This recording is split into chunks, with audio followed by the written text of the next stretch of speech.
प्रश्नोत्तर सत्संग माध्यम से आज एक प्रश्न आया है। मालेगांव महाराष्ट्र से भगवान हीरे, उनका प्रश्न ये है कि जीव और ब्रह्म में अंतर क्या है और आनंद और सुख में अंतर क्या है। बहुत सुंदर प्रश्न है। देखिए जी, जीव और ब्रह्म यानी भगवान और जीव में आकाश पाताल अंतर है। भगवान एक है, जीव अनेक है। जीव अनेक, एक भगवंता। माया बस जीव, भगवत स्वतंत्रता। भगवान जो है स्वतंत्र है, जीव माया बस है। जीव अल्प शक्तिमान है, भगवान सर्वशक्तिमान है। जीव जो है समुद्र का एक बूंद है, भगवान समुद्र है।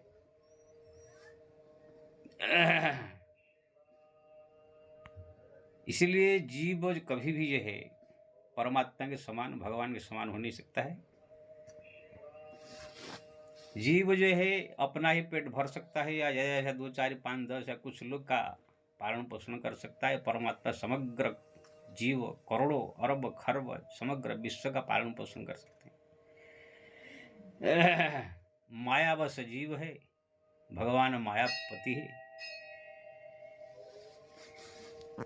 इसलिए जीव जो है किसी प्रकार से भी भगवान के बराबर नहीं हो सकता है। हाँ, एक ही चीज में जो है बराबर कर सकता है, वो है उपादान कारण। यानी जो चीज से भगवान बने हुए हैं वही चीज से जीव बना हुआ है। जैसे सोने का पहाड़ और सोने का एक नथनी, दोनों ही सोने से बने हुए हैं, लेकिन सोने का पहाड़ और सोने के नथनी में बहुत अंतर है। समुद्र और समुद्र का एक बूंद जल, अगर दोनों को उसका जो कैल्शियम, पोटेशियम, मैग्नीशियम जो कुछ इसके अंदर है निकाला जाएगा तो दोनों में बराबर निकलेगा। यानी एक बूंद पानी भी नमकीन ही लगेगा और संपूर्ण समुद्र भी नमकीन ही। लेकिन समुद्र में जो है जहाज चला सकते हैं, बड़े बड़े जहाज चला सकते हैं, करोड़ों जीवों का आश्रय दे सकता है, मछली आदि आदि। एक बूंद जल कुछ भी नहीं कर सकता। तो एक ही मायने में, यानी जैसे भगवान क्या बोलते हैं, अजर है, अमर है, ऐसे जीव भी अजर है, अमर है। भगवान को जैसे कोई शस्त्र काट नहीं सकता है, कोई जल डुबा नहीं सकता है, कोई भी संसार की दुख सुख स्पर्श नहीं कर सकता है, ऐसे ही जीवात्मा को भी कोई अस्त्र शस्त्र काट नहीं सकता है। नैन छिंदन्ति शस्त्राणि नैनं दहति पावक नदन्ति क्रदन्ति आपो न सुषेत मारुत। भगवान ने गीता में कहा। इसी मायने में जीव जो है अजर है, अमर है, कभी उसका नाश नहीं होता है।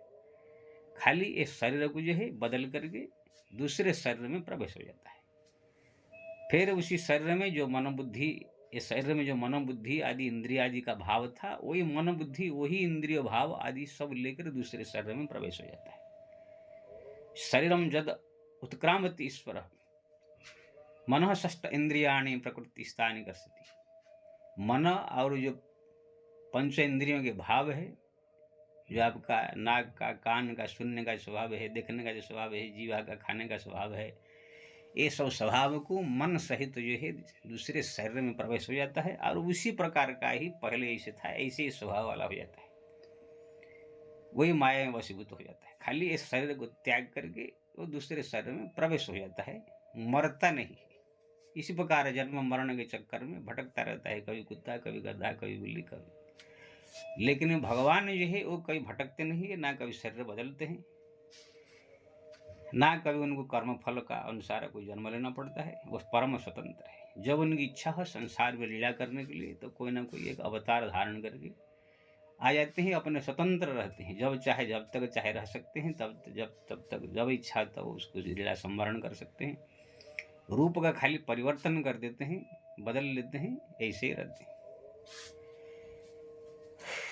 जीव जो है माया वशीभूत होने के कारण उसको भजन कीर्तन करके, भगवान का नाम जप के, भक्ति करके, धाम तीर्थ का करके उनको मुक्ति पाने के लिए भगवत शरण में जाना होगा, उनके नाम जप करके भक्ति करना होगा। भगवान को किसकी भक्ति करनी नहीं पड़ेगी, वो परम स्वतंत्र है, कोई उनको जो है उनके ऊपर अधिकार नहीं है। संसार में सब प्राणी के ऊपर जमराज का अधिकार है, सबको मार सकता है, सबको जो है जीवित कर सकता है, सबको दंड दे सकता है, लेकिन भगवान के ऊपर उनका अधिकार नहीं, बल्कि भगवान का जमराज के ऊपर अधिकार है।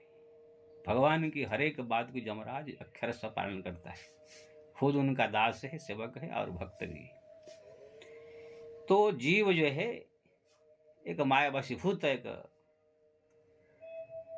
तत्व है, वो जन्म जन्म से जब से सृष्टि प्रारंभ हुआ तब से भटक रहा है, कभी कुत्ता, कभी गधा, कभी गल्ली, कोई क्या क्या बन के मोह माया संसार फंस के वही कर्म करता है, फिर जो है दोबारा जन्म लेता है। मनुष्य हो गया तो फिर जो है बचपन में जो है लालन पालन होता है, पढ़ाई लिखाई होता है, फिर शादी ब्याह करके उसमें फंस जाता है, फिर बाल बच्चे, उनको शादी ब्याह कराना, फिर बूढ़ापा आ जाता है, फिर मर जाता है, फिर दूसरे कोई शरीर धारण कर लेता है। इसी प्रकार संसार में जो है 84 लाख योनि में भटक रहा है। जब भगवान के शरण में जीव आ जाएगा, उनका नाम जपेगा, उनका भक्ति करेगा, तब उसकी मुक्त हो जाएगी ये संसार के चक्र से। फिर भगवान के धाम जो नित्य धाम है, वैकुंठ साकेत धाम, वहाँ पर पहुँच जाएगा, वहाँ परम आनंद में फिर रहेगा, कोई उनको दुख सुख कुछ नहीं हुआ।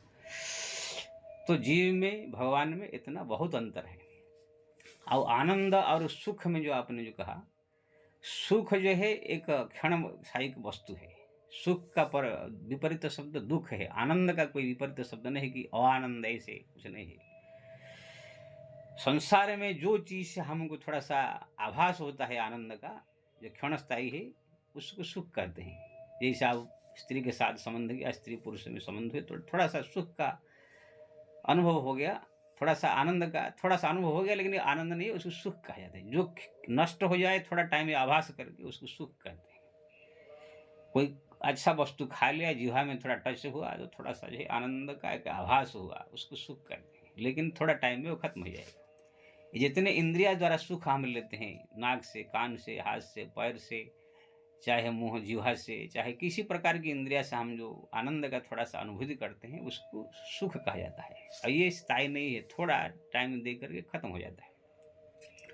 संसार के हर एक सुख जो है, जिसको आनंद का एक आभास कहा जाता है, वो थोड़ा दिन के लिए रहता है। करोड़पति भी यहाँ पर रोडपति हो जाता है, रोडपति भी करोड़पति हो जाता है। कभी जो है स्वस्थ मनुष्य बीमार हो जाता है, बीमार मनुष्य भी स्वस्थ हो जाता है। कभी जो है कौन सा मुसीबत में कब फंस जाता है, कभी मुसीबत से कोई निकल जाता है। इसी प्रकार दुख सुख में संसार फंसा हुआ है। ये सब सांसारिक जो थोड़ा सा आभास होता है, आनंद सुख कहा जाता है, फिर थोड़े दिन में वो दुख में बदल जाता है।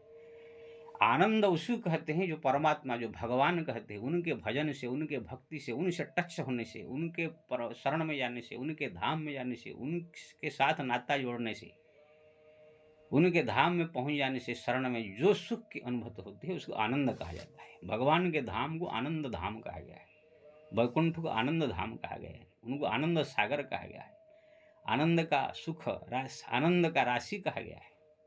सांसारिक वस्तुओं को आनंद कहने जाता है, खाली ऐसे कह देते हैं लोग, लेकिन वास्तव में आनंद नहीं, एक क्षण भर का आभास है, जिसको सुख का उपाधि दिया गया है। आनंद केवल परमात्मा, परमानंद जो है परमात्मा है, उनके भक्ति में, भजन में, जप तप करने से धीरे धीरे आपको थोड़ा सा आनंद का अनुभूति होने लगेगा। वो आनंद अनुभूति होते होते होते होते फिर भगवान की कृपा से वो परमानंद में बदल जाएगा। फिर आप भगवत धाम चले जाएंगे तो वहाँ पर परमानंद प्राप्त होगी। वो आनंद यहाँ का संसारिक सुख से करोड़ गुना आनंद। जैसे यहाँ पर कोई स्त्री पुरुष जो संपर्क करते हैं, जो थोड़ा सा आभास होता है सुख का, वो एक पैसा के बराबर है। लेकिन भगवान के धाम में पहुँच जाने के बाद, वैकुंठ में, वहाँ पर कोई संपर्क करने की जरूरत नहीं, खाली वहाँ टच हो जाने से, वैकुंठ धाम पहुँच जाने से करोड़ों स्त्री पुरुष संबंध के बराबर आनंद का अनुभव होगा। और चिरस्थायी रूप में सब दिन के लिए शाश्वत आनंद सुख कहते, कभी खत्म न होने वाला सुख, जिसको आनंद का उपाय दिया गया। ये केवल परमात्मा से मिलता है, संसार में इसका व्यवस्था नहीं है। संसार में सुख का व्यवस्था है जो दुख में बदलता है। तो आप जो है समझ गए होंगे सुख क्या है, दुख क्या है, और जो है जीव माया ब्रह्म में अंतर क्या है।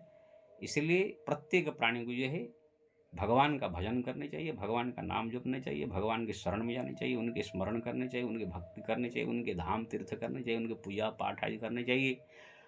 सब प्रकार से उनके शरण में आकर के उनकी भक्ति करे, उनके नाम जपे, तो देखेंगे आप ये संसार के सुख दुख से परे होकर के परमानंद को प्राप्त करेंगे और सब दिन के लिए संसार से उद्धार होकर के चिरंतन धाम में पहुंच जाएंगे।